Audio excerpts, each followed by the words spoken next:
Wait, before you scroll past this video, I want you to freeze and listen for just 60 seconds. Because the information I'm about to reveal right now is not just another historical fact, it is a complete game changer. It is something that shatters the foundation of everything you thought you knew about the transatlantic slave trade and the origins of West African peoples. We are used to thinking that the history of this region began with colonization or the arrival of Islamic empires. But beneath this layer of official history lies another reality. A reality that powerful institutions and global powers have tried to bury under the sands of the Sahara for 5 centuries. I'm talking about real, physical evidence. About documents that have been kept for centuries in chests, in basements, and in the private archives of Timbuktu, such as the legendary Mama Haidara Library and the Mahmud Kati Fund. When modern researchers finally gained access to these manuscripts and began translating them from Arabic and ancient Hebrew, they found more than just trade records. They found a hit list. They found records of thriving Israelite communities that lived in the very heart of Africa, in Mali and Niger, long before the first Arab conqueror or European missionary ever set foot there. These documents describe kingdoms that were richer than most European monarchies of the time. But the most chilling part is the date. The archives record that the destruction of these communities began in the exact year of 1492. Think about this coincidence. In the very same year that Columbus set sail to discover America, in the very same year that the Catholic monarchs of Spain expel hundreds of thousands of Sephardic Jews, on the other side of the world, deep within the African continent, an order is given for the complete liquidation of the Jewish settlements of the Sahara. This cannot be a coincidence. This is a pattern. And today, we are going to follow the trail of this gold and this blood. You will see the African continent through the eyes of those who guarded these manuscripts for 500 years, risking their lives. We are launching an investigation that will take us from the libraries of Timbuktu to the jungles of the Gulf of Guinea, to the exact places where these people disappeared, and from where they were later taken onto ships, labeled simply as cargo. Let's gather our courage and look into the world of the 15th century. Most of you, when picturing Africa of that time, see an image forced upon you by textbooks, scattered tribes, lack of writing, primitive lifestyle. But this image is not history, it is pure propaganda. In the 15th century, Timbuktu was the intellectual and financial nerve center of the planet.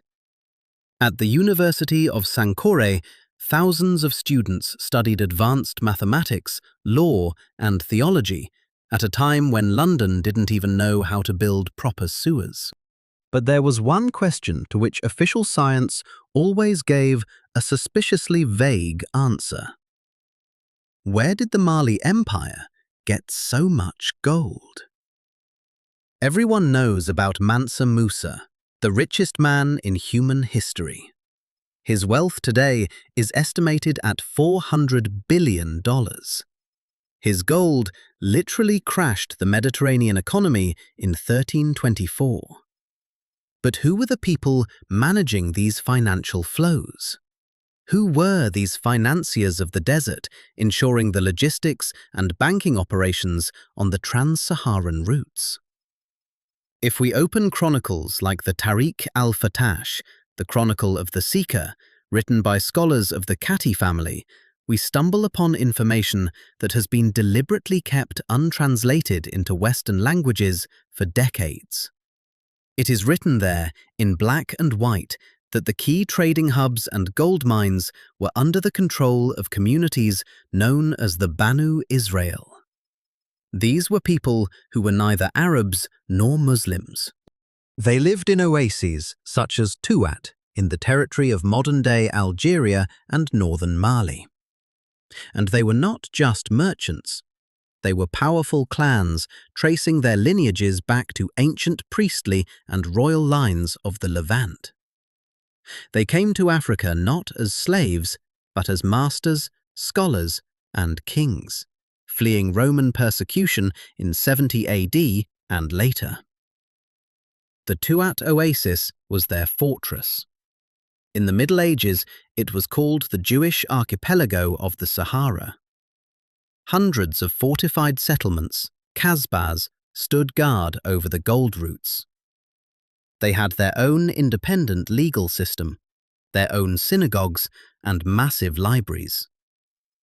Professor Mordecai Abi Sarur and modern scholars like Michel Abitbol have documented that these communities controlled the export of gold from Sudan to Europe.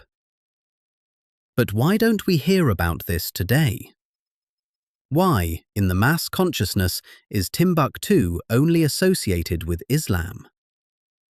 The answer lies in the documents regarding the massacre of 1492. I want you to realize the scale of this event. Until 1492, Judaism and Israelite culture were the dominant forces in the financial life of the Sahara. But in Mali, Askia Muhammad I, the founder of the Songhai dynasty, comes to power. And his rise to power was not a random internal African affair. Historians find evidence that his ideology was radically altered under the influence of external advisors. One of them, Al-Maghili, a fanatical preacher from North Africa, literally convinced the Sultan that the presence of Israelite communities was a threat to his rule. And right here, we see a terrifying synchronicity. While Torquemada is fanning the flames of the Inquisition in Spain, Al-Maghili is calling for genocide in the Sahara. This was the first documented case of mass identity cleansing in West Africa. The decree was ruthless. Any Jew in Tuat and Timbuktu must either convert to Islam, be killed, or leave the territory. Their property, the very gold that built Timbuktu, was confiscated for the Songhai treasury. Their synagogues were destroyed, but most importantly, their libraries were hidden or burned. It was at this moment that the ancient manuscripts of the Israelite families of the Sahara went underground. Those very lost manuscripts we talk about today are the testimony of that great exodus. But they didn't disappear. They were preserved by families, like the Katis, who themselves had Jewish roots and hid them under the mask of Islam for centuries. Now ask yourself if thousands of educated, wealthy, and influential people belonging to royal bloodlines are suddenly expelled from their cities. Where do they go? They can't go north. The Inquisition is there. They can't stay in the Sahara. Al-Maghili is there.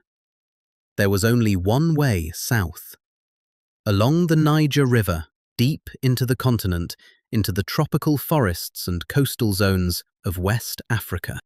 To those very regions that 100 years later European cartographers would label Negroland and mark with the words Kingdom of Judah. This is not just a migration of refugees, this is the transfer of an entire civilization. When these people came south into the lands of modern-day Nigeria, Benin, and Ghana, they brought with them their laws, their power structures, and their rituals.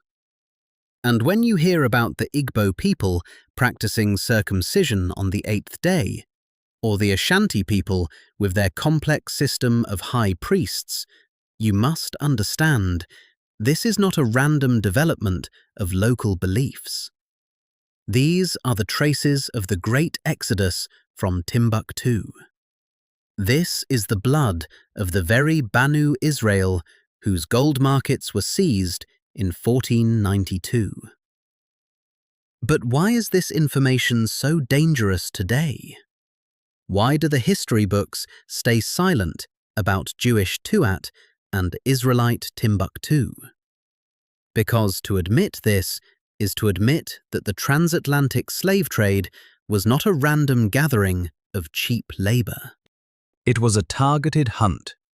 A hunt for people who had already been stripped of their cities, their wealth, and their names 100 years before the first captive ever stepped foot on a ship. It was a systematic attempt to permanently destroy a specific genetic line and strip it of its rights to the legacy of Africa. In the next segments, we will break down specific names from the Tuat manuscripts and see how these families are connected to the royal houses that were later sold into slavery. I want you to write in the comments right now, did you know that Timbuktu was once called the City of Jewish Gold? And do you think the 1492 synchronicity in Spain and Africa is just a coincidence? We are only just beginning to untangle this knot. The information in the second block will be even more shocking, because we will show you maps that were never meant for public access. Maps where the escape routes of the Israelites from the Sahara are clearly drawn, right down to the shores where Portuguese ships were waiting for them. Stay with me, because the truth always leaves a trail, and today we are following that trail. We have just touched the very surface of the greatest mystification in human history. But now I want us to descend into the abyss, to where the real facts are buried under centuries of deliberate oblivion. We are going to talk about a place that on modern maps seems like an insignificant dot in the Algerian part of the Great Desert. We are talking about the oasis of Tuat. Just so you understand the scale in the 1400s, Tuat wasn't just a settlement, it was the financial and ideological nerve center of all Africa. It was a true Jewish archipelago of the Sahara, a colossal network of hundreds of fortified fortress cities called Kasbahs, which stretched across the sands and controlled every gram of gold leaving the bowels of the African continent. And we have physical proof of this. These are not legends, oral traditions, or hoaxes. These are legal documents, promissory notes for massive sums, marriage contracts, and trade agreements written in a unique blend of Arabic and Hebrew. These texts miraculously survived the total infernos of 1492, and today they scream the truth from private archives. Let's look closely at these documents and the names that appear in them. In the manuscripts from the libraries of Timbuktu and the Tuat funds, specific surnames continuously pop up, decade after decade, such as Khalaf, Gurdari, and Al-Azulai. Who were these people? Official history calls them merely merchants, but the documents paint an entirely different picture. These were closed castes of scholars, engineers, and financiers. They were the ones who possessed the secret technologies of deep irrigation and complex construction that turned the scorched Sahara into a network of thriving oases. But the most important thing they guarded was the knowledge of the secret paths to the Golden Land, which Arab chronicles called Bilad al-Tibr. Arab geographers of the time, including the great traveller Ibn Battuta, described these communities with the deepest reverence, bordering on superstitious fear. Why did they fear them? Because these people didn't fit into any of the convenient categories of that era. They were dark-skinned people who spoke African dialects of the Sudanic group. Yet they flawlessly read the Torah, observed ancient rites, and wore the priestly insignia of their tribes on their garments. They were living, undeniable proof that biblical bloodlines did not end in the Middle East, but extended into the very depths of Africa. They were the true masters of the planet's gold resource. And it was exactly this combination, ancient blood and colossal wealth, that made them the #1 target for the global conspiracy of the late 15th century. Now I want to present you with what I call the smoking gun, the absolute proof of a planned crime against history. We are talking about a man whose name is still spoken in Mali with a shudder. This is Muhammad al-Maghili. If you open a modern textbook, you will read that he was a great reformer and theologian scholar. But if we strip away this propaganda and read his own letters addressed to the Sultan of the Songhai Empire, Askia Muhammad I, we see before us a chilling portrait of an ideologue of genocide. Al-Maghili arrived in the Sahara in the late 15th century with one clearly defined mission: to completely and permanently destroy the Israelite monopoly on the gold trade. In his fanatical treatises, he openly preached that the blood and property of these Jews are absolutely lawful for any true believer unless they renounce their faith. But stop for a second and ask yourself, why did such rage suddenly appear? After all, for 7 centuries, Muslims and these Israelite communities peacefully coexisted in the sands of the Sahara, building a joint economy. What changed at the end of the 15th century? The answer lies not in Africa, but in what was happening on the other side of the ocean, in the royal courts of Europe. It was at this exact time in Spain and Portugal that the sinister ideology of limpieza de sangre, the doctrine of blood purity, was being born. The Catholic Church and European monarchs suddenly realized a terrifying fact. The gold flowing from the depths of Africa through Jewish middlemen in the Sahara was making their geopolitical rivals too powerful. A global strategic objective was set to completely cut this golden umbilical cord. Al-Maghili was not just a wandering preacher. He was the perfect tool, the hammer that struck the Sahara at the exact historical moment when the fires of the Inquisition began to blaze across Spain. This was an incredibly precise, coordinated attack on the same group of people simultaneously from 2 fronts. In 1492, a massacre took place in the Tuat Oasis, the true scale of which historians have only begun to realize in recent years. Thousands of educated people, keepers of ancient knowledge, were slaughtered in a matter of days. Their magnificent libraries were burned, and the fortified cities they had built over generations were captured and looted. But the gold didn't disappear. It simply changed hands. However, the new owners faced a problem. They didn't know the secret paths leading south to the mines. And then began what we today call the most massive manhunt in history. I want you to imagine yourself for a moment in the shoes of the survivors. Who would you be, and where would you go, if you were a prince or a high priest from a destroyed oasis of Tuat?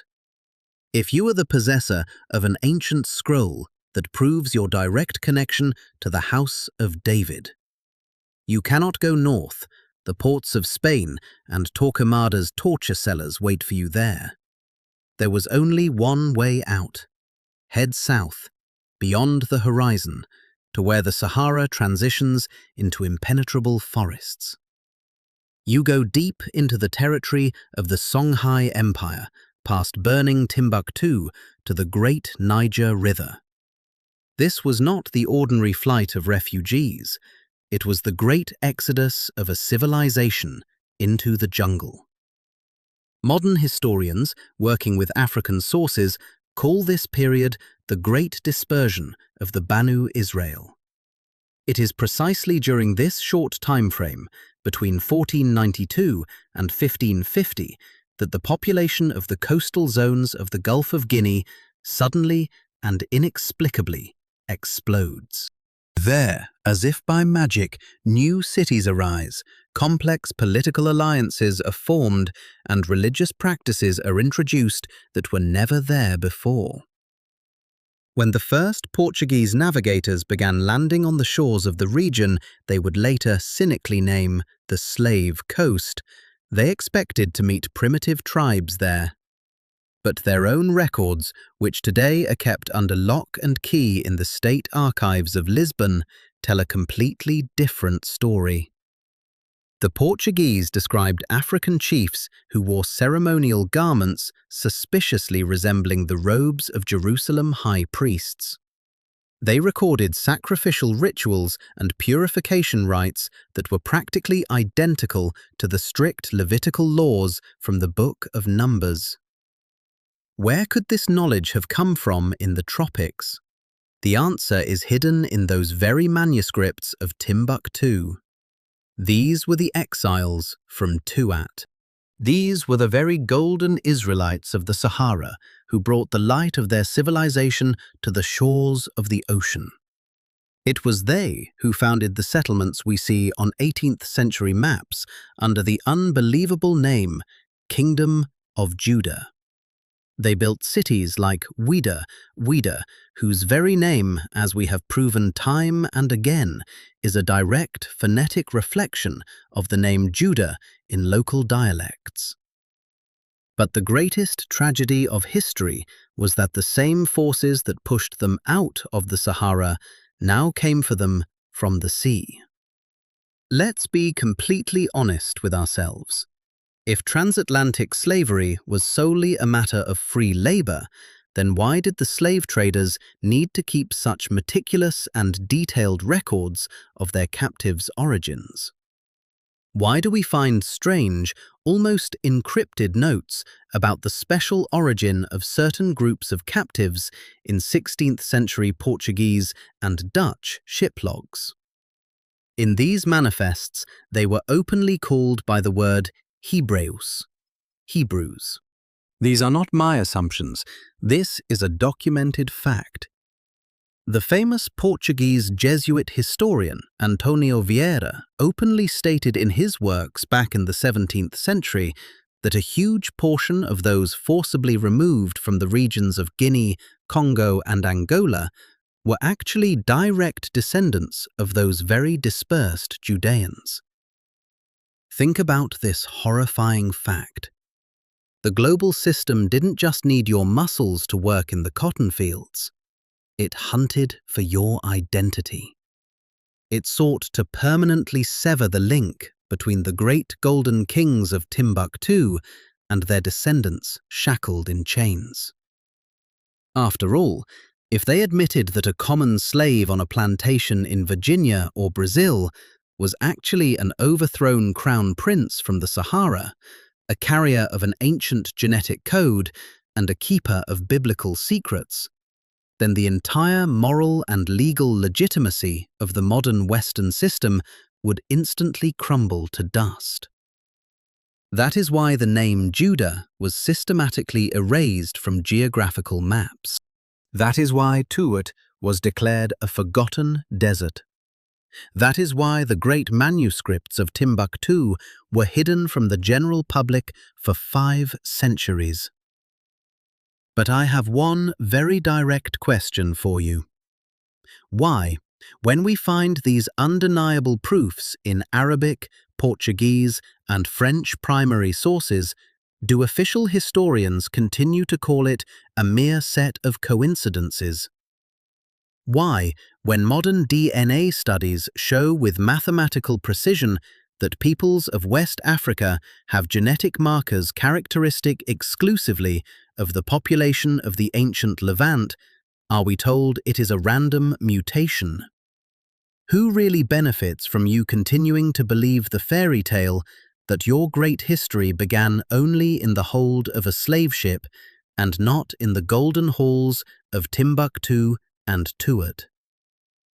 I want you to type the word truth in the comments right now if you feel how these scattered dots have finally started connecting into one magnificent picture. We have just broken down in detail how the Israelite elites of Tuat were stripped of their influence and exiled into the jungle. But in the third, final block of our investigation, we will move to the most shocking revelation.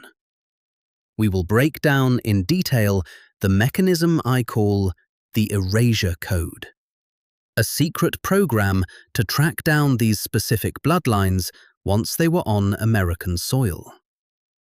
We will find out why certain chapters of the Bible were strictly forbidden for slaves to read under penalty of death.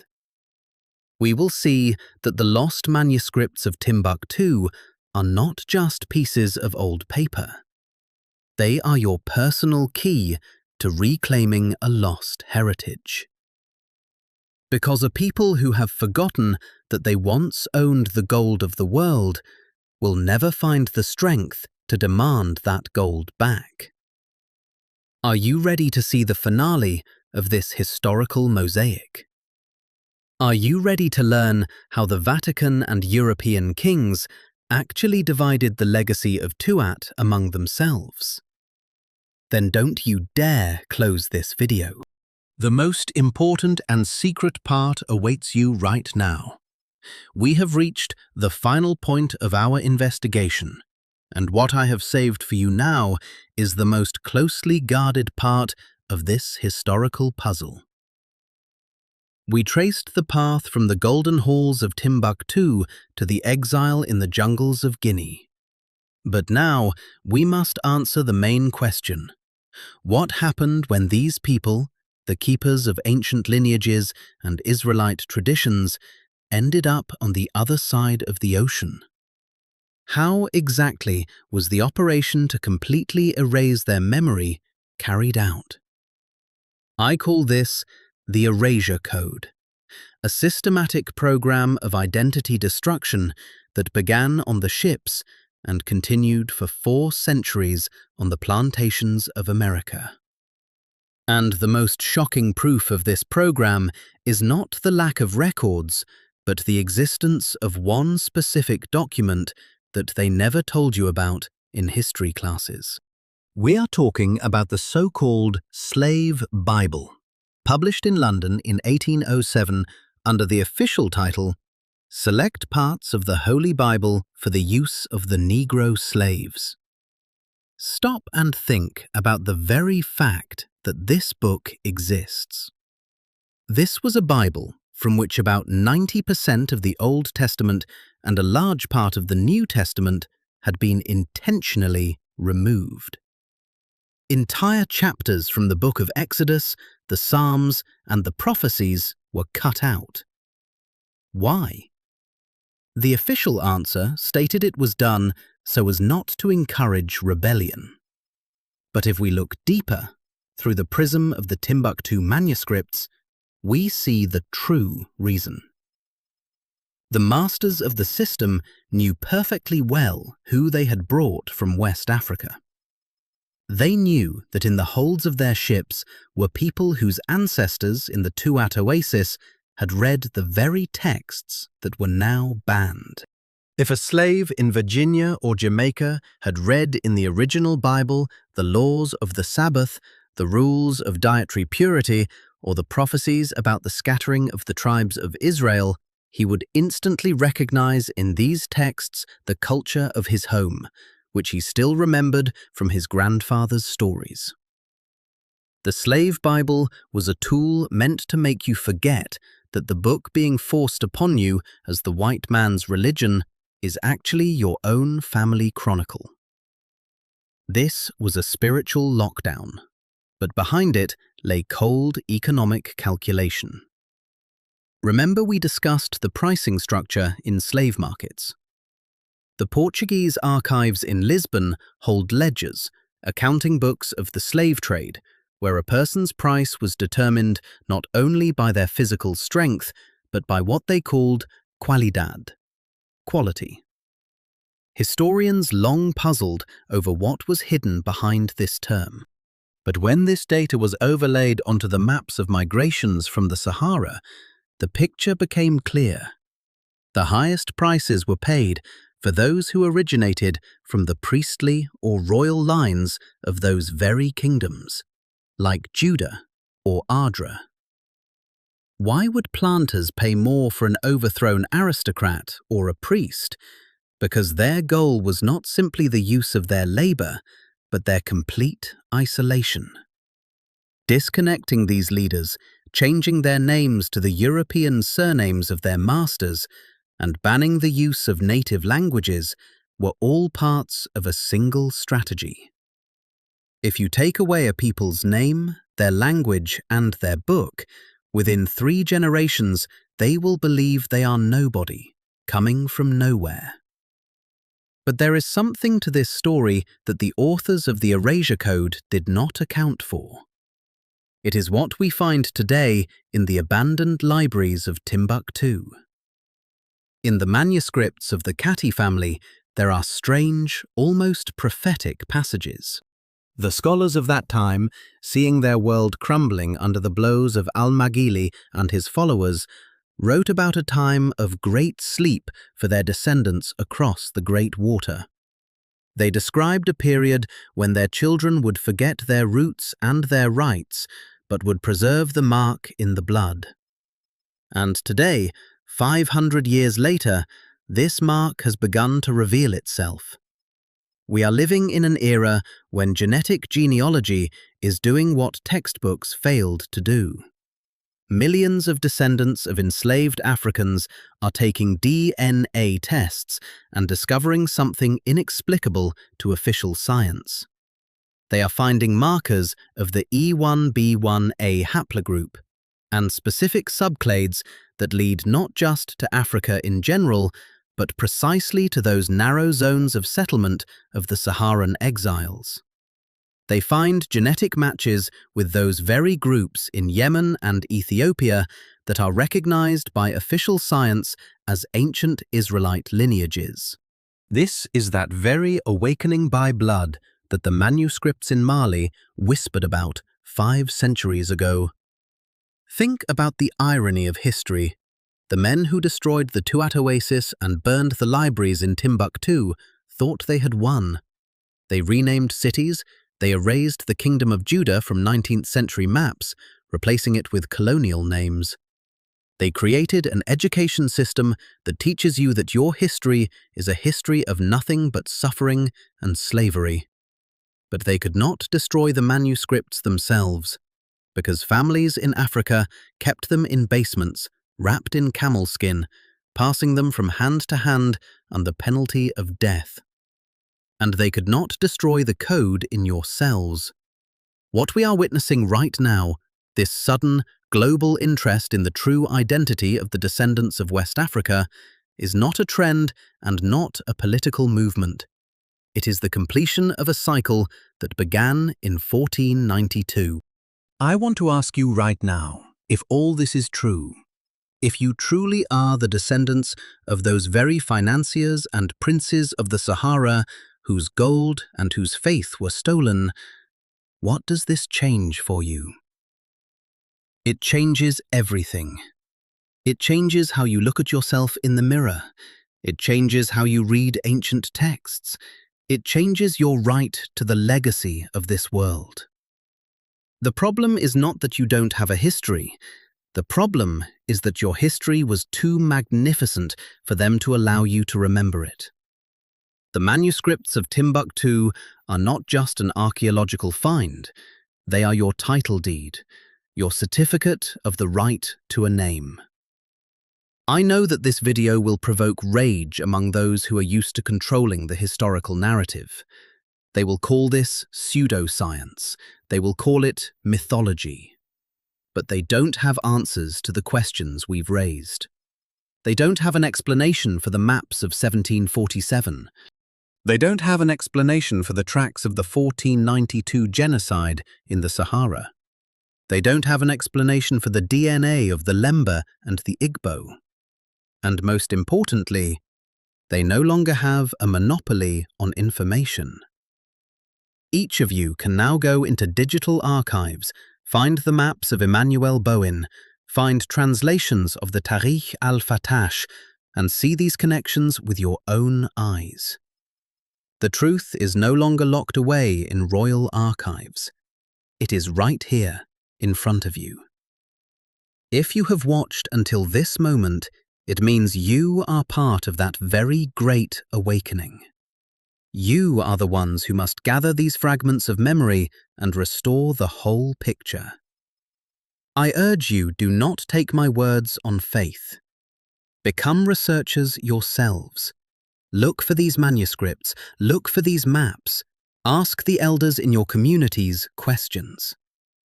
Type the phrase, "I remember," in the comments if this investigation resonated with your soul. Like and subscribe, because this is just one chapter in our work. Ahead of us await the archives of Lisbon, the secret maps of the Vatican, and the linguistic codes preserved in your names and songs. Share this video with anyone who is still searching for themselves, with everyone who feels that official history is a lie but doesn't know why. We are breaking the erasure code right here, right now. The history of Africa is not a footnote in world history. It is its center. And this center is returning to its rightful place. We will find every name, every map, and every bloodline they tried to hide. Thank you for being with us on this journey. We are just getting started. The truth will set us free. See you in the next investigation.